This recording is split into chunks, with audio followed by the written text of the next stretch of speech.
Ladies and gentlemen, Gungans and Joys, the chaotic Mundi Cone, and all you creepy looking plagueis people lurking in the shadows for reasons we may never know. Welcome to Arnold Hollinet News, the only news you'll ever need because you have no other choice. I got one thing to say, my friends. Bro, dude, this is what we love to see when it comes to conquest units. Now, we're gonna address the elephant in the room here in a moment, but ignoring who this guy is, where he's from, just looking at the kit, what if I said that this is a Starkiller lifter? What? That wasn't on anyone's radar. We're pretty satisfied with Starkiller. Well, Siege is like, well, guess what? It can be better. So come on over. We're gonna talk about the stranger, Qimir, kit reveal, and how he is shaping to be a Starkiller lifter, which was not on my bingo card. I thought based off the Acolyte, the show he's from, for those that don't know, I thought he'd be more kind of like a solo-ish duo Bane type of thing. That's primarily how we saw him in action. They're taking a bit of a different direction with all this. And before we get into this, I know the elephant in the room is that Acolyte was one of the least popular Star Wars shows, right? We don't need to beat around the bush, and I'm happy that there are people that love the show, right? I think that's the beauty of life. Everyone's likes something different. It gets the varieties, the spice to life, or however the saying goes. It was not my cup of tea. It was the only Star Wars show I just couldn't make it through. To be fair, I have not watched the Star Wars Christmas special, so who knows? Maybe Acolyte beats that. Maybe I gotta watch that finally this year. But I see clips of Star Wars, the Christmas special, but I'm too scared to watch it. I think I enjoy it more via clips. Anywho, I might be in the minority of this opinion. I like that Galaxy Heroes brings so many characters from shows I love, maybe things that I don't like, things I never knew about. Like, I never had an Xbox growing up. Didn't really have too many PC games growing up too. I never get to play Knights of the Old Republic. Galaxy of Heroes, this might be sad to say, was my first entry point to looking at HK-47, like, who's this droid? And that had me go learn about KOTOR, right? And I might be in the minority of this as well. I love the worst parts of Star Wars too, in my opinion. Like, I want the Vespa gang in Galaxy Heroes. I want the power of one, the power of two, the power of many. The cringiest parts of Star Wars, I want to see them. So I know that's probably my hottest take when it comes to Star Wars. I appreciate it, especially if they find creative ways to integrate them in the game. At the end of the day, I'm playing the game. I want cool interactions and kits. This guy delivers it, and I guess on a serious note, we expected Acolyte was going to make an appearance at some point. If they were going to add one character from the Acolyte, I think everyone could agree Qimir is the one. Maybe some would say Soul. However, it looks like there's more to come because they're essentially rebuilding the Starkiller team. So that was a lot of stuff to kind of talk about first before actually getting to the kit. So let's get into it. So I guess in case you weren't aware, this is the next conquest unit. That's gonna be starting up, what is it, 2-3 weeks from now? I don't know. We've been doing how many conquests? I'm like, I lose track of time. Unfortunately, to my realization of the day, we're not going to unlock this guy till January 2026, I believe, which makes me sad because this is something I want now. Oh, this year has been so snoozy for Conquest, and now we might be back, people. So, Conquest unit, Dark Side, Attacker, Leader, Sith. I wasn't sure if they were going to make him unaligned Force user or a Sith. Sith is the way to go that they're taking here, and check it out. They're going to bring Cortos, which even before the confirmation of Qimir, when Acolyte was a hot topic, I'm like, man, I want Qimir in the game. I think Cortos would be such a cool mechanic to design from a gameplay perspective. So pretty cool that they're going to be playing around that Grand Arena Omicrons. Yeah, come on. Come on. None of that territory wars. Nah. This is what we live and breathe right here. And this is kind of our teaser for what's to come. You know, you can look into it as you will. I'll give you my 2 cents if it's worth anything. Well, I guess that means it's worth 2 cents. But here we go. The stranger was looking for a pupil and Acolyte. So this led them having So this led to having him lead the team with the most powerful apprentice, Starkiller. What a bridge that we jumped to get there. I was not expecting, but I love it. Alongside other students like Barisofi, Visasmar, and Redacted. So, I mean, again, they could pick something else completely different. I think that'd be kind of cool if they just picked something that no one was expecting. My guesstimation is we might see more Acolyte stuff. I don't know if that makes you happy or sad, whatever it might be. If they're, as they're going to say, they're kind of replacing Mara Jade from the lineup. That's a Dark Side Unaligned Force user. My guess is Osha, May, I can't remember who is the Dark Side one. I have a feeling one of those would be brought to fill in this spot of a powerful apprentice. Maybe it's gonna be something else. I think the more popular thing would be pick something else that's outside of Acolyte, but we'll have to wait and see where that comes around the corner. And I believe they also talk about it down here too. Check it out. So it's a lock through conquest, and they kind of give a teaser for what's to come. There's a reference to Fracture in his kit. Not a lot of Fractures out there, right? You know, General Syndulla's got one, Thrawn, the OG, the GOAT, Leia's got one, right? So here's what they say. I mean, Stranger is taking Emperor Palpatine's spot in the Starkiller squad. Straight up, they just say it. So there must be someone else coming to slot where Mara Jade used to be. You know, the more I think about it, this kind of makes sense. I mean, most like high-end competitive stuff you're trying to do, the best use for Starkiller is in Seer Junda, Malicos, Maul, right? That's the most popular way of using him. And even lately, I've been using Palpatine Mara Jade without Starkiller. So I'm hoping they maybe get some sort of Empire lifter or whatever, or Sith lifter to make them a little bit better. But I digress. So this kind of makes sense. It's sort of like Supreme Leader Kyle Ren. We loved him, right? He was pretty banging. We find cool ways of using him. And then they throw Darkseid Vision Ren. We're like, I'm not going to complain. And yeah, that stuff is more just kind of talking about the kit. So let's get into it. But they say straight up Palpatine's being replaced. And they need someone in Mara Jade's spot because Mara Jade doesn't make sense that much unless you're using Palpatine, or, you know, Mara Jade's great in territories with the Omicron. But my guess is OSHA may. You guys let me know what you think. That redacted one could be that's going to have a Fracture on it. So, kit, man, lock in. Lock the heck in, because we have a basic called Peace is a Lie. Deal physical damage to target enemy and dispel all debuffs on the Stranger. Stranger in the night. Okay, anyway. During his turn, gain 50 speed the first time this ability is used, and 1 speed +1 per relic Amphar level. And check it out. They're saying maximum of 10. Usually it's maximum of 9 or whatever. No, it's a maximum of 10 now. We were told that relic 10's around the corner. This essentially confirms for me that we'll see Relic 10 come out before Qimir gets unlocked in 2026, January. So I think that's probably the big thing that we're looking for. Towards the end of this year, all these new Relic Delta, yay, and Relic 10 additions. Each subsequent use stacking maximum of 50 triggers. Wow. For the rest of the battle, and alert for 1 turn. Night Trooper has alert, right? You kind of get turn meter, however it works, which can't be copied. This guy's gonna be crazy fast from what I'm seeing here. And remember, he's a Sith. What happens on a Starkiller team?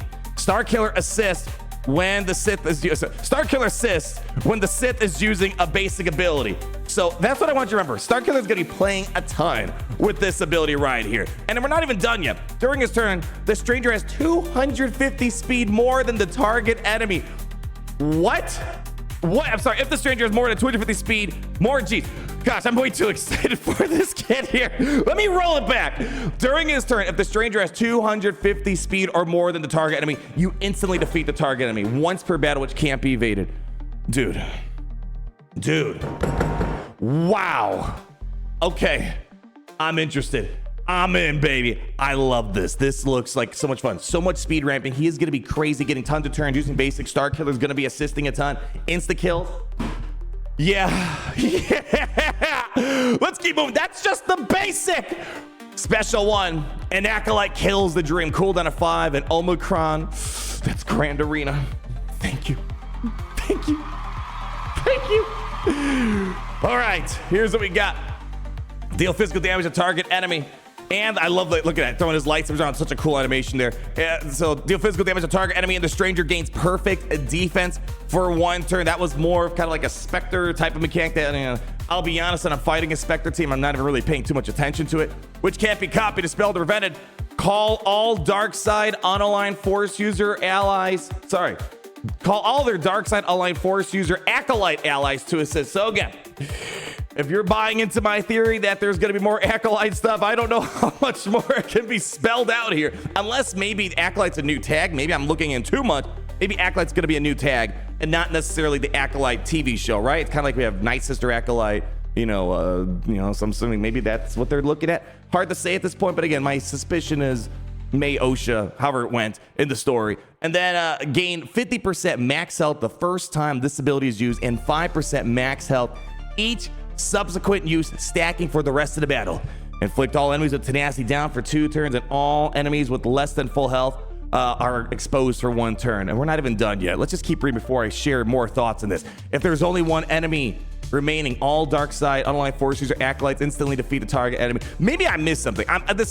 This sounds like it's more of a new tag, right? Like a subset of the underlying force users to make an acolyte section. I'm assuming Starkiller is going to be getting it. I'm assuming, you know, maybe, I don't think Malicos is much of an acolyte. Again, we'll have to wait and see. But anyways, dark side underlying force user allies instantly defeat the target enemy on assist once per battle. So if there's just one dude left and you're like, I'm done, let's clean up, let's get the heck on out of here. Instant kill ability number 2. That's not too hard to deal with. My guess is, the way I interpret this, Ezra Bridger Exile sometimes is the last one standing. That's the worst case scenario, right? You want to just get rid of him and he can't evade it. Boom, let's be done with it. Big ability there. And that's not even the Omicron part. Now the Omicron, while in Grand Arenas that if all allies are acolyte, yeah, I'm pretty sure I must have, did I miss something in this that said that there's a new acolyte tag? Yeah, the stranger's an acolyte. The acolyte, I don't think I see, unless the tactile scanners are missing it. I don't think I see them confirm what the acolyte means. The more I'm reading this, I think reading this, it feels like they're making this a new tag, right? And I think Starkiller will be considered an acolyte. Maybe the best way of calling an acolyte is an apprentice, right? That's the way I'm looking at it. Anyways, if all allies are, sorry, boy, I'm just pumped with too much excitement over this kit. If all enemies have fallen below 100% health at least once this encounter, the stranger gains massively overpowered. Dude, that's a conquest effect right there. For one turn, which can't be copied, dispelled, or prevented. And this ability defeats an enemy, revive all acolyte allies. Then all acolyte allies recover full health and protection. People, we're only on the first special ability. Give me more. This is an all-you-can-eat unaligned force user buffet. What do we got here? Special number 2. Was that its name? Cooldown of 5 with a Zeta. Note the first part of the GIF is the special 2 animation. I'm guessing this right here. Yeah, there we go. All right, let's keep moving on here. I love it. It looks like he's just, yeah, he's just like holding it there. I think he's messing around with the Cortosa. Is this the Cortosis one? I think so, right? Deal physical damage to target enemy, and the stranger gains red trees for 1 turn, which can't be dispelled or prevented. Stun the target enemy for 1 turn, and if all allies are acolyte, stun the weakest enemy for 1 turn, which can't be evaded or resisted. Gain 50% defense penetration the first time this ability is used, and 5% defense penetration each subsequent use, stacking for the rest of the battle. This attack ignores protection. Beautiful. All other acolyte allies gain 10% turn meter, and this ability is used a 3rd time against the same opponent this encounter. Instantly defeat them. 2, 3 insta kills at this point, and it can't be evaded. If this ability instantly defeats an enemy, all enemies gain demoralized. That's a Gideon mechanic there. Oh my gosh, which can't be discopied, dispelled, evaded, or resisted. Dude. My gosh, and there was no Cortosis here. There's so many words, I'm forgetting which ability is where. We got more to go, baby. You know my saying, more words equals more better? A lot of these words definitely seem a lot better. Now we get into the unique ability. Holy cow, man, there are so many words. We're almost there, people. My gosh. Unique one, you might call me SITH. And this is why I wasn't sure if he was going to be online force user, because he was like, I guess you can call me a SITH. He wasn't sure what to call himself. So that's why I wasn't sure if he was going to be online force user or SITH, but they're running with that. Zeta and Omicron. The stranger has plus 35% offense. This really gives me the vibe of a even more souped up version of Malicos. The first time each enemy damages the stranger, excluding summon units, he gains 100% turn meter. Dude. There are usually 5 enemies, right? That means he's going to get 5 instances, 100% turn meter. Of course, there's ways to control turn meter gains, but that's nuts. Whenever the stranger uses an ability, he deals bonus true damage to the target enemy equal to 10% of his max health if he has taken a turn before his enemies. This bonus damage value is reset on each enemy whenever they start their turn. Dude, I know we've been snoozing this year in Conquest. They're like, all right, we're going all out on this one. Whenever the stranger uses a special ability, he calls himself to assist and gains finally Cortosis armor. I was like, I know it's in here somewhere, which can't be copied for 1 turn or until he's defeated, until he's damaged by an enemy ability, which can't be copied. While the stranger has Cortosis armor, he's immune to turn meter reduction, right? That's a little bit different. So you can't lose turn meter, but you can prevent the turn meter, right? And now we get the Grand Arena portion. Yes, yes. Whenever an enemy attacks the stranger from an assist, the stranger gains a bonus turn. Well, you know what I said about the turn meter? Well, guess what? Now it doesn't matter here because bonus turns you can't really prevent with Kenobi like anti-turn meter or Hux shuts down turn meter right in the right scenario. Now he gets a bonus turn. So now he's even crazier. The Stranger can't have his speed reduced below his base speed for the rest of the battle. I'm guessing this is meant to stop things like Jedi Knight Luke potentially or other things that can ramp down your speed. The first time the Stranger is reduced to 25% health, he equalizes health and protects the strongest enemy. Usually it's something on your own team. No, strongest enemy. That's pretty wild, right? It's like Darth Revan, he'll equalize with someone on his own team. No, different here. Strongest enemy, I'm assuming that means, you know, biggest health and protection pool combined, right? Just like the weakest means lowest health and protection pool combined. I wish they kind of use different words because strongest and, you know, if you say weakest, you think they don't put out a lot of damage, right? So I think strongest, weakest in the context they're using it always felt a bit weird over the years. But anyways, we know what they're talking about. Whenever the Stranger uses an ability, he deals bonus true damage to a target enemy equal to 10% of his max health for each turn he has taken before his enemies, which is constantly stacking. There's not even a cap, and it can't be evaded. This bonus damage is reset on each enemy whenever they start their turn. And now here comes the Cartosis armor. If this character is damaged by an ability while they have this effect, the enemy who damaged them loses all of their protection and 25% speed for one turn. Does not stack with speed down. Wow. Yeah, that's a big deal. That's kind of like a protection disruption. It's only for one turn, right? And the way I'm looking at it, it looks like this could be cleansed. So maybe cleansing's gonna be important, you know? So, you know, it's something that to keep in mind, but this looks pretty darn powerful.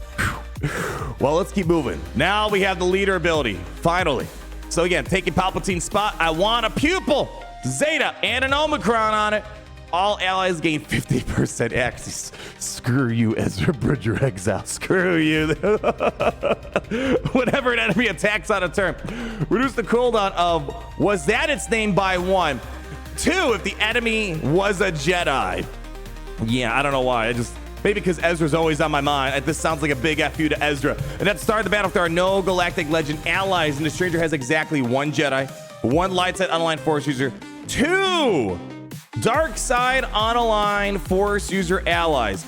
All allies gain. Oh, this is the part I was looking for. All allies gain the Acolyte tag. I must have missed that part. I can't wait for the count. Donald, it's in the leader ability. I'm sorry, I forgot that. I like, where's this Acolyte thing come from? Well, there we go. We get the new Acolyte tag. So this is a bit odd on the first read, even though my first read I completely missed out on that part right there. Starkiller requires a Jedi, right? A light side unaligned Force user, 2 dark side unaligned Force. I guess that works out still, right? Because yeah, Starkiller is a Jedi. I guess technically, okay. I think the reason why it was kind of weird to read Starkiller, this is counting Starkiller, right? Because generally there are 2 dark side unaligned Force users. You know, you get Mara Jade, Starkiller, Malicos, Starkiller, right? So it makes sense. So it just kind of reworded to work around Starkiller. So let's read that one more time for myself here. As long as there's no Galactic Legend allies and the Stranger has exactly 1 Jedi, 1 light side unaligned Force user, 2 dark side unaligned Force user allies, all allies gain the Acolyte tag and the following effects, right? Does that make sense? Hold on, it's 1, 2, 3, 4. Wait, hold on, let me roll this back. So there's a Jedi, so this is not counting himself, has exactly 1 Jedi, so light side unaligned Force, that's 2, that's 4. So wait, okay, no, that still makes sense. Yeah, that still makes sense. I'm trying to run it through my head. I don't know why I'm having a hard time wrapping my head around it. That still makes sense because he's the Sith. Then there's like, let's say Malicos, Starkiller, whatever you want to use. Then you get, you know, let's say Mara Jade, not Mara Jade, Visas Mar, Juhani, whatever the case may be. Okay, makes sense. Sorry guys, I'm doing this for myself, kind of running through the wording of all this. Okay, let's read what happens finally. Whenever an ally attacks on a turn, reduce the cooldown of an Acolyte kills the Dream by 1. This ability right here, which yes, it has an insta kill on it. Yeah, cool stuff. All right, that's great. And keep in mind, you're gonna get a lot of attacks out of turn. Malicos attacks out of turn a lot, right? Starkiller attacks out of turn a lot. Whatever an ally. Well, here's the problem. Okay, no, unless I missed something, I think Malicos could still be on this team. Yeah, because he's gonna be an Acolyte. He's gonna essentially be an Acolyte. All right, let's keep moving on. Whenever an ally has a buff dispelled, the enemy that dispelled it can't recover health or protection for 1 turn. Ouch. Ouch. You know, we already know that Starkiller dunks, so let's say it's more complicated lately with Ezra Bridger Exile, right? But healing's a big part of a raid team, right? Especially if Ezra Bridger Exile, Cal Kestis. Yeah, this seems like it's gonna really wreck raid. And at the start of each turn, allies have 100% critical chance while they have protection. Otherwise, they have 100% defense. Okay, I like the sound of that. It's gonna be hard to knock them down. Whenever dark side allies inflict with a debuff, the stranger and light side allies gain 10% turn meter once per turn. That's great to see. So I can maybe see, you know, for example, Lord Vader drops a lot of debuffs. This could help out a ton in that regard. But to be fair, I guess Lord Vader, if he's dropping damage over times, it shuts down turns. So maybe that's not a great example. And then whenever what do we have? Or whenever a light side allies critically hit, dark side allies gain 10% turn meter.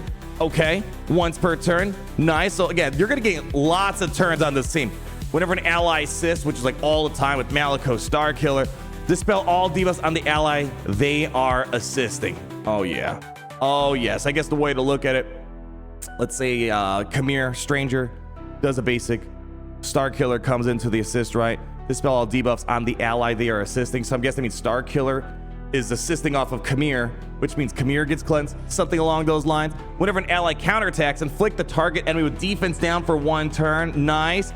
And then on top of that, that's not even the Omicron. Here's the cherry on top of it all. While in Grand Arenas, whenever an Acolyte ally counterattacks, inflict the target enemy with armor shred for the resting counter instead, once per turn. Then whenever an enemy is fractured, where does the fracture come from? TBD.